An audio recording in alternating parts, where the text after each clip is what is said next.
Hi, I'm Joanne Weiler, psychotherapist and life coach.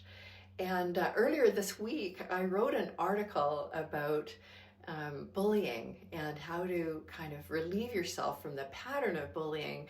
And it prompted really because many of my clients have been feeling consciously and unconsciously triggered by the recent dynamics since Trump's inauguration and this kind of path that he's on right now, and creating a lot of uncertainty that gives anxiety and trepidation, and for many people, a lack of sleep and lack of functioning. So, bullying goes on in families, it goes on in between friends and colleagues, and in the workplace. Um, it's it can be very subtle or very overt, and it's important to kind of recognize when you're not feeling uh, when you're feeling just a little off. Kind of reflect on what are the patterns that are going on, and if there's a person that has been kind of coming down on you lately, just ask yourself how you're feeling within this pattern. And so often you might be feeling guilty if the person's kind of shaming you, or fearful of say, your job security. And the thing about it is that in the playground for our kids, oftentimes they'll be at school and being bullied. They might not want to talk about it because there's a personal sense of shame that somehow they've caused this, or that there might be retaliation if they were to speak up. Anyway, these childhood experiences stay with us in our adult life, and sometimes when these kind of patterns are showing up, we're triggered to some of that angst that's unresolved from childhood. So this is a great opportunity to kind of outgrow that. So recognize the pattern and then stand in your power with it. You need to kind of face the dynamics with the person, let them know how you're feeling, and almost call out the pattern. Like, lately I'm feeling a bit bullied. You can just say that directly with the person, which is one of the best ways. When you name it, it actually just stops it, because often the other person may not be aware.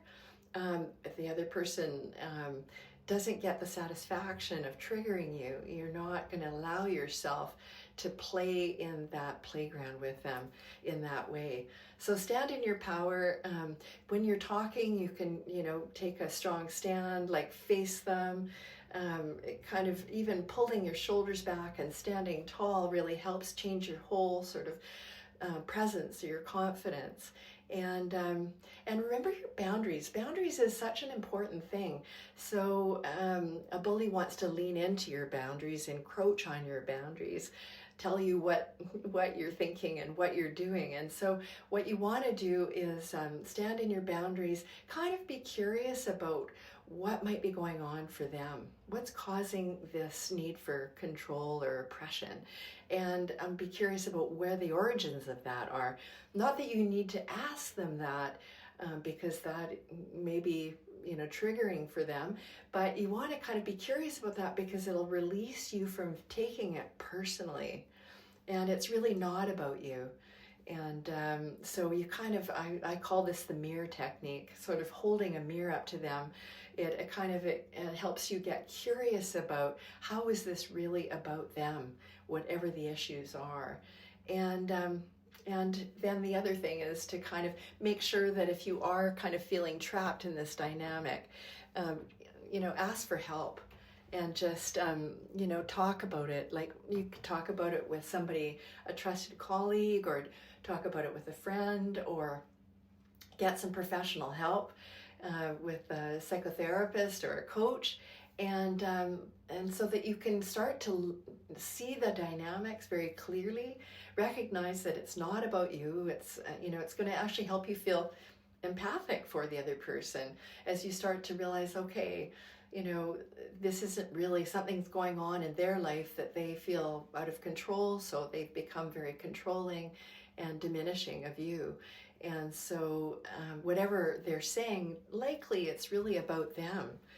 So finding resolution is kind of releasing yourself from the dynamic, recognizing this is not about me.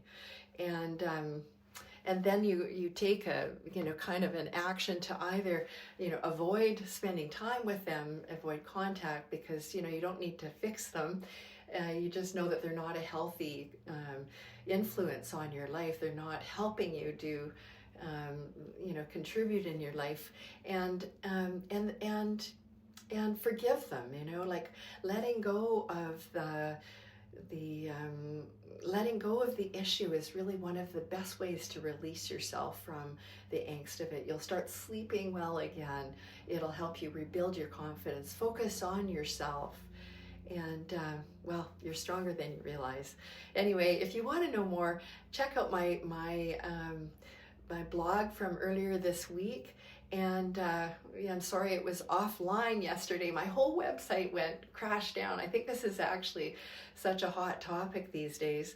And yeah, and I think it's interesting because on other blogs and things that I've written, I've had a lot of comments, but it's interesting on this issue. I know from the traffic that shut down my blog, people are reading this and maybe connecting with it.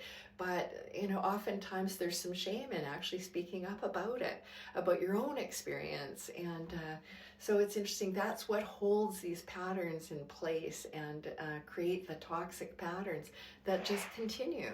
So anyway, it's Joanne Weiler. And thanks again for watching, and thanks for reading my blogs.